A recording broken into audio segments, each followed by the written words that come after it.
Olá pessoal, tudo bem? Então, como eu tinha dito aí agora há pouco, eu vou falar sobre essa questão que eu tive uma conversa com minha amiga de Maceió, que é dentista, e ela me fez a pergunta seguinte: como é que foi a minha experiência com relação ao batismo, nas palavras dela, batismo no Espírito Santo. Aí eu questionei na seguinte forma, eu falei, olha, me preocupa quando as pessoas falam que tiveram experiência, porque não é isso que a Bíblia diz. O que a Bíblia fala é que existem 4 imersões, ou batismos, se preferir. O primeiro é aquele que é realizado no corpo do Messias, quando você crê nele e entende o papel da morte dele. A segunda é feita nas águas, né? A terceira é feita no Espírito da verdade. Portanto, não é uma emoção, não é um sentimento, é no Espírito, não é na alma que acontece o batismo no Espírito da verdade. E a terceira é no fogo. Pouca gente se dá conta disso, mas existe sim, de acordo com as palavras de João Batista, que ele falou assim: eu batizo com água, havia um que vai batizar no Espírito da verdade e no fogo. São 2 imersões distintas, portanto. Isso é fácil de verificar lendo a sua própria Bíblia. Então, como é exatamente que isso funciona? Então, nós vamos detalhar rapidamente o que a Escritura fala sobre isso, lembrando também que a imersão ou batismo no Espírito da verdade implica em você respeitar o que está ali escrito em Lucas 11:13, que ele deve ser pedido ao Pai.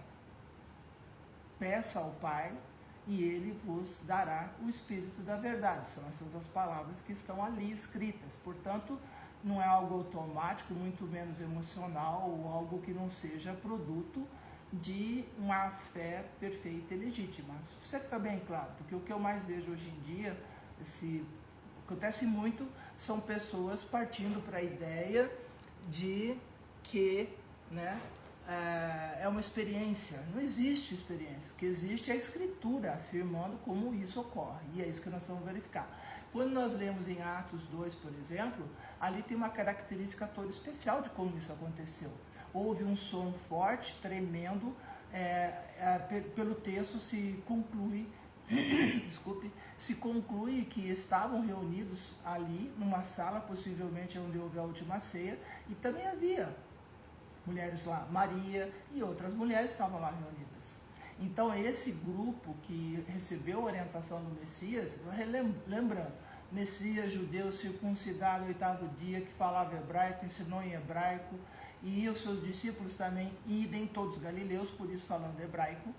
E isso nós vamos entender porque eu estou falando galileu, falando hebraico, daqui a pouquinho, quando a gente entender o que aconteceu.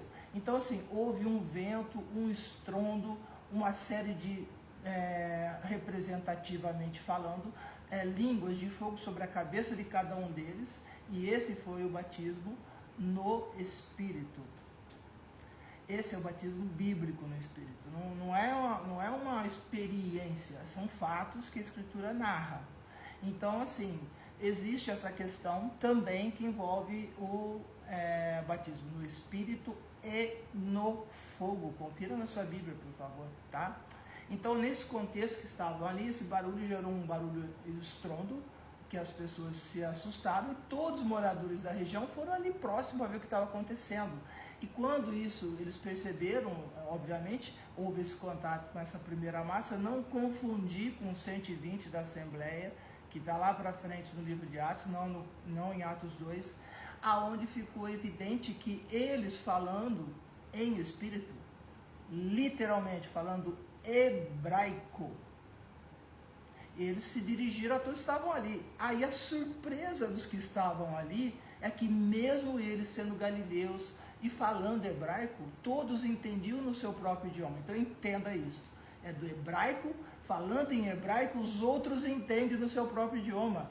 E não essa confusão de línguas que a gente vê hoje em dia, uma verdadeira torre de Babel, onde as pessoas vivem em função de experiência e não em função da Escritura, daquilo que está escrito. Isso é uma coisa muito preocupante, temerária. E as pessoas que fazem isso e dizem que o Espírito falou, deveriam ter um cuidado adicional, porque qualquer blasfêmia contra o Espírito da verdade não será perdoada. Contra o Messias, até ele perdoa, mas contra o Espírito da verdade, jamais, não há perdão. Lembrar de Ananias e Safira, no próprio texto do livro de Atos mais para frente também. Então, esse contexto são 4 imersões. É isso que a gente está falando aqui hoje. A primeira, no corpo do Messias. Lembrando que imersão, batismo, é ser mergulhado, envolvido naquele contexto.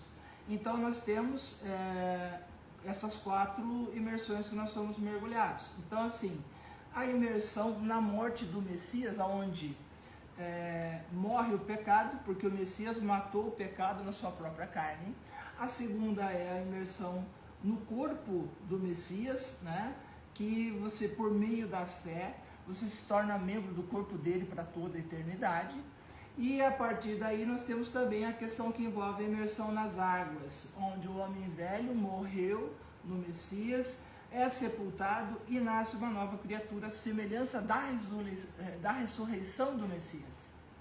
Isso é um ponto importante.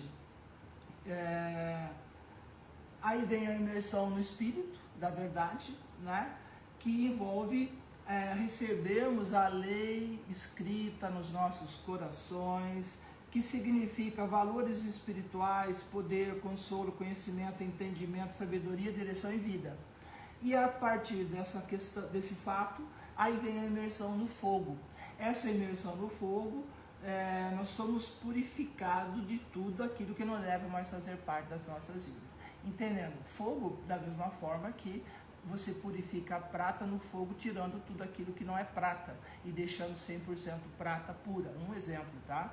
Do que seria isso. Então, tudo que não é útil, aquilo é literalmente, mas entre aspas, queimado. O que significa se esvaziar do seu ego. Você que tem o ego exacerbado, se você diz que o Espírito foi batizado no Espírito da verdade no fogo, não faz sentido, porque quem assim aconteceu, o ego diminui, não aumenta, né? E os interesses pelas coisas seculares também. É o oposto do que a gente vê hoje em dia, de um modo geral, acontecer aí na sociedade. E aí entra também,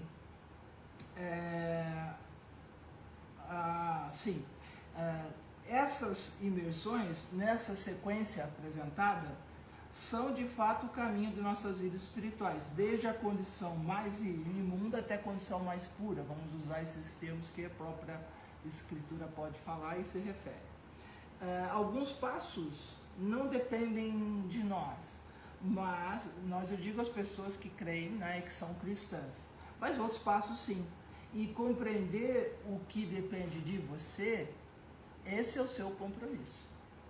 É o amor pela verdade e o abandono da vida do homem velho, da pessoa antes da crença, que a pessoa afirma que acredita no Messias, afirma que foi batizado pelo Espírito da verdade, nem sabe que existe o batismo de fogo, mas existe também, está escrito.